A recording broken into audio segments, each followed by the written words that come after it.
Welcome back to LFFL Prime Time. We're going to call this the playoff edition of the show. I want to get you caught up on my Google Doc here. It's a similar Google Doc, but I did want to change up a couple things this year. I want to tell you about them. So let's start with the Blitz week one over here are your lineups. Not great scores, honestly. We had some real stinkers this week. Look at the running back scores; are just pathetic.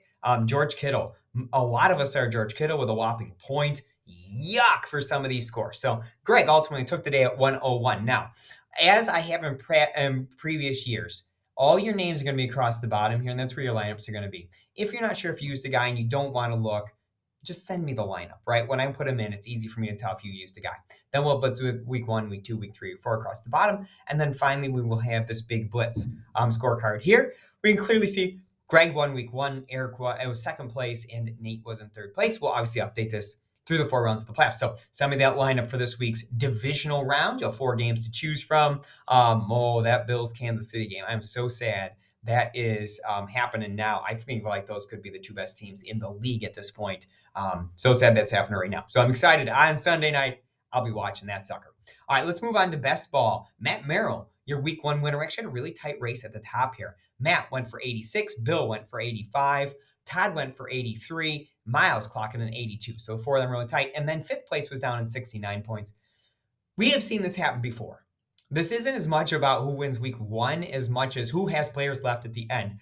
Both years we've tried this, the winning team who won for the league was not leading until they took first place after the Super Bowl. So still anybody's game, still wide open. I know I have a real bad score. I have 36.5 after week one. However, I only lost two players. So I still have eight players still playing. That's the type of stuff that can still improve your score, if that makes sense. So that's there. I really do want to cover DraftKings. So I want to come up with a different scoring system for DraftKings because I feel like in our current scoring system, you really get penalized if you miss a week. And I don't want people to feel like, especially if I do three in 1 week or something, that you have to do them all. You might accidentally forget. So we're going to change to a format called All Play. Now, the way All Play works is this.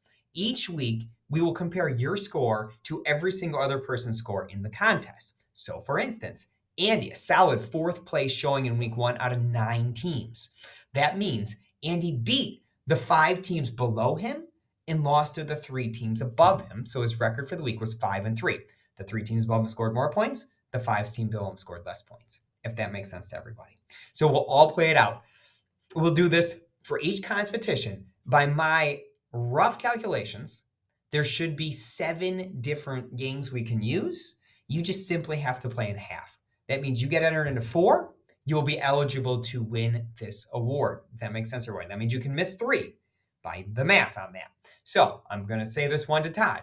Todd, 7-1 in the first one he did, but only played 1. So Todd's got to get on his horse, play 3 of the next 4 if he wants to be eligible, if that makes sense. So your leader right now is actually Miles. Has done really well in the 2 he's played.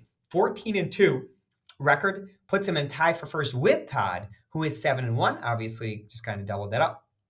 Andy in third place at 13-8 overall. So go ahead and get those lineups in. That's how we're going to score this. And if this works, we might actually change to this and the big competition for the season long as well. So we're going to see how this rolls. But I think it's a great way to not penalize teams if they don't get into DraftKings here. I did want to point out your winners. Miles was your winner on Saturday. Eric was your winner on Sunday. And Nate won the showdown contest. Nate has been crushing these showdowns as of late. So good for you, Nate. This week, we will have 2 contests, a Saturday slate with the 2 games on Saturday. And truth be told, I actually don't like the players a whole lot on Saturday, whereas I feel like all the fantasy goodness is coming on Sunday, right? We're getting the Tampa Bay Rams game, which I think should be relatively high scoring. We're getting the Bills-Chiefs game. I'm fairly convinced at this point the Chiefs and the Bills are the 2 best teams left of the 8, and unfortunately they're playing this weekend. Kind of stinks. It's like when you see the 2 best teams in the NCAA tournament and they're playing like in the Elite 8. It just kind of stinks. You wish you could see it later on, but it is what it is. So hopefully the Bills-Chiefs winner will go on to win the Super Bowl and prove me right. All right, that's DraftKings. And then this tab has standings. This is your overall standings. At this point, Matt Merrill going to clock in at number 1. For our rules for this contest to win, 2 out of 3 will do in my book here, especially if the 2 you play you win, as Matt Merrill is doing currently. The second place team is Miles currently. First place in DraftKings, that's out 4th and 6th in Best Ball and Blitz. If you want to know historically how you've done in these contests, this is the 5th year we've been doing this. I can't believe it's been that long already. If you look at history, here's your overall standings. Miles is the only team that has won this event twice.